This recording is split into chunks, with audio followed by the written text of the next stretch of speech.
He was amazed at their lack of faith. Well, certainly we can consider today in our own time that we are amazed at the lack of faith that we perceive among the citizenry of our nation.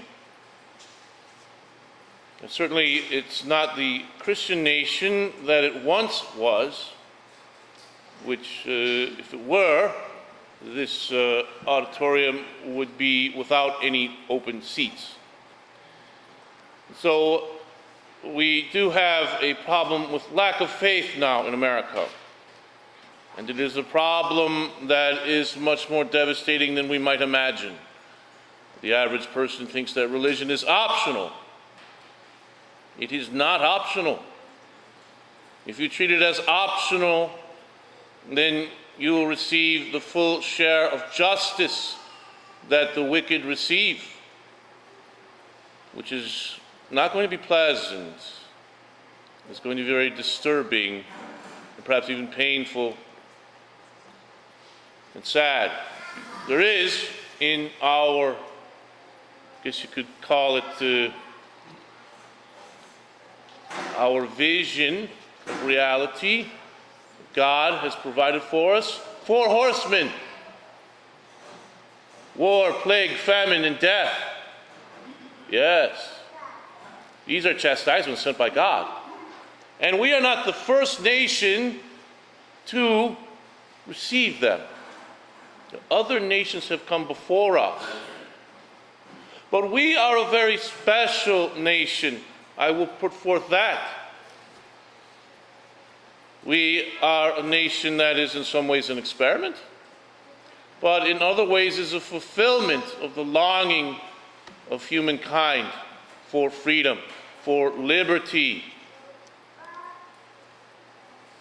Even Albert Einstein spoke of liberty as something that the Catholic Church pursues, and was pleased with the church that the church did that, pursued liberty. Because liberty is good. Now, there are some among us who will say, no, Father, don't you realize liberty, that's one of those Freemasonry things, right? Well, Freemasons adopted the idea, but that doesn't make it theirs. Liberty is something that the human heart has always longed for, freedom, and the ability to live one's life the way one sees fit. But we can get so into that idea that we forget about the more important freedom. That even if you are made into a slave, that more important idea of freedom can never be taken from you. It's an interior freedom. Freedom from sin. Freedom as a child of God. No one can take that from you, no matter what they do to you. They may even break your will, but they can never take away your freedom. And this is something that our nation has fought for, not only for itself, but for other nations as well. As we saw, many of our good men and women were slain in the Second World War, fighting against tyranny. They gave their lives so that men could be free. And so this is not a wrong thing for us to believe in freedom. And we must never give heed or pay attention to those who say that freedom of our kind is wrong, and that a new power and control must be established over mankind that will dictate how we are to think and how we are to believe, how we are to worship. This very nation was founded by men and women who came here because they desired freedom of worship. Because in Europe there were many religious wars and persecutions. So they came here in order to worship freely. And they established this nation in order to continue that. You can say, well, Father, isn't America a rebellious house, as we heard of in the first reading from Ezekiel, where it says, for they are a rebellious house, and they shall know that a prophet has been among them. They have revolted against me to this very day. Well, it's true, we are the children of a rebellious house. We have 1776, in which our ancestors revolted against the king. Say, well, Father, see, it's the kingship is Catholic. Jesus Christ calls himself king, so it's a Catholic thing. We should not have revolted. Well, the king has an obligation not to oppress. And a nation has a right to mature and go into its independence, just as a young person might leave the house of father and mother and live independently.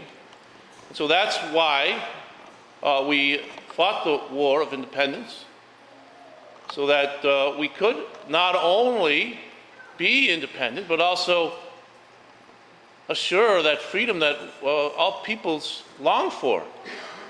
And certainly we became a great nation. I do not accept what some might say, that the war was only fought for material gain or to preserve the institution of slavery, which is popular teaching these days. That must be rejected. It is a manipulation of historical data, and it twists the truth. We don't accept that. Nor do I accept the proposal that the Civil War, in which men gave their lives so that other men might be freed from slavery and oppression, that was merely done for states' rights. And there was nothing more than that, so those men should not be honored. I reject that as well, because it was not fought for states' rights. If you look at the historical data, we know that the abolitionists were extremely vocal before the Civil War. All you have to do is study history, and you can see his false claim that it was only about states' rights. No one would give their life for that. Everyone who fought in the Civil War knew what they were doing. They knew that they were fighting to free other men. They knew that they were dying to do so. And so, we have shown many times that this is a great nation and that God has favored us in many, many ways. And so we must act accordingly, for we are the heirs of a great nation. If we allow ourselves to accept a distorted version of freedom, which I suppose I will call radical freedom, in which the basic institutions of human nature are redefined, as if, for example, marriage could be redefined into anything you want it to be, and freedom itself can be redefined so that one does not have to accept law, so that our representative democracy does not have to be observed, and it becomes merely a play of power. If we accept that, then we do become distorted and corrupted, and we will fail. And that failure can be quite miserable. Ask the Romans, who also had a representative democracy, a republic like us. What happened when they failed? Fortunately for them, they had Christianity. And they had to adopt Christianity in order to restore order in the empire. As for us, our nation cannot continue on as a representative democracy without the help of God, without Christianity. Because in order to have democracy preserved, You have to have honesty among the people. Honesty among those who work in the government. And accountability. When you don't have those things, sinful corruption quickly overtakes. And it does become politics of power. Consider the ancient Greeks. How their democracy destroyed itself because the people were into buying votes. So it destroyed itself.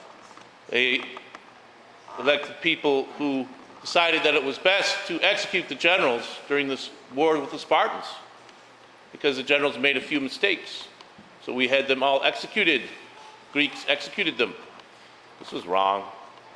And Athens lost its freedom forever. They became subject to the Spartans and then later to the Romans. You know, brothers and sisters,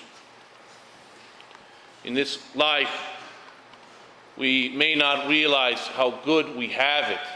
So that's why I ask you today on this 4th of July to give thanks to God for our nation. And to ask God to spare our nation, even though it is a sinful nation, and we have been a rebellious house in many ways. Anti-authoritarianism, of course, is an old American tradition, but at the same time, we do respect authority. When authority is correct and right, we must always look to the laws of God to help us form our conscience to see that. Our own Bishop Bradley, back in the last fall, wrote a letter about how we are to determine what is the best path for our country. Because at that point, people were considering how they will vote. But in his letter, he does not speak about coercing people to vote in a certain way. All he does is offer us a way of thinking about it. That we have to allow faith to form our consciences. And how do we do that? We go to the scriptures every day and read a little bit every day. Remind us of God's promises for us, of God's love for us, and of the laws that He has established for our own good, not just as individuals, but as a society. And so many of the great evils in our society can be overcome by recognizing the work of God among us. But above all, as Bishop Bradley says in his letter, which I have right here, above all, we must have a conscience that is aware of the central and root issue of life. Have that in mind when we make decisions for our nation. From conception to natural death.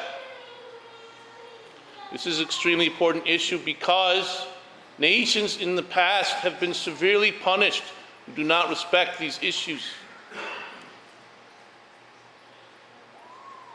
And if we continue along this road, if we just say, well, we'll just turn and look the other way, we'll tolerate abortion because it's too hot of an issue. We'll tolerate it. We'll look the other way because there's so many people that think it's all right. If that's the attitude we take, if we're not willing to make a sacrifice, like the men did in the Revolutionary War, the Civil War, and the World War II, if we're not willing to make a sacrifice to protect others so that one might have the freedom to live even, then yes, we will go down a very dark path. God's chastisements will be loosed on this country. That is why we must not any longer tolerate this wicked thing in our midst. We must pray earnestly to God that the laws be changed. Why? Well, because a law teaches us. if we have a law that sanctions the destruction of innocence in the womb, that is saying that it's okay to do that. That is instructing people, go ahead. That's why the law must be changed. The same with the redefinition of marriage. We cannot tolerate that. God cannot bless a nation that distorts his laws, what he has founded that is good for man and woman. He cannot bless a nation that annihilates the unborn. He cannot bless that nation. That is why this is crucial for us on this 4th of July. First of all, to give thanks to God for the many blessings he's given us, to rejoice that he remains among us in our presence, and to ask for graces in our families so that our children might be educated properly and not given distortions concerning America and its history. And we must pray for all of those things that God has given us that have brought into our lives illumination and his love. And thanksgiving for all those things. This is, as I said at the beginning, this is not optional. Religion is not optional.